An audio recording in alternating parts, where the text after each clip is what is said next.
नमस्कार friends, Odia tips RJLAXMI को आपण मानक बहुत सारा स्वागत।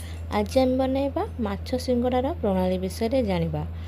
माछ सिंगड़ा बनाया पे आवश्यक उपकरण कौन कौन प्रथमे जानिनेबा। प्रथमे 250 ग्राम रोही माछ, गोटे पियाज, 1.5 सेमी अदा, 5टी कंचा लंका, 2 कप मैदा, 2 कप तेल, दरकार मुताबक लुण। एबे आम जानिबा तार प्रणाली विषय रे। प्रथमे तेल गरम करी माछ को भाजी दियंतु। भजा माछरू कंटा बाहर करी परिष्कार करी चकटी दियंतु। माछ भजारू बळिथिबा तेल रे पियाज कटा पकाई भाजंतु।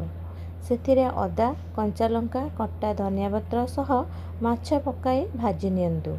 एहा हैला सिंगड़ा पुर। एबे मैदा को चकटी ताको सिंगड़ा आकृतिर बनेई सेथिरे एही पुर देई सिंगड़ा को छाणी दियंतु। आपण मानकु एही वीडियोटी किपरि लागिला आपण माने निश्चय मते कमेंट कर जणाइबे। पुणी देखा हेबो नेक्स्ट वीडियो रे। रहिली जय जगन्नाथ।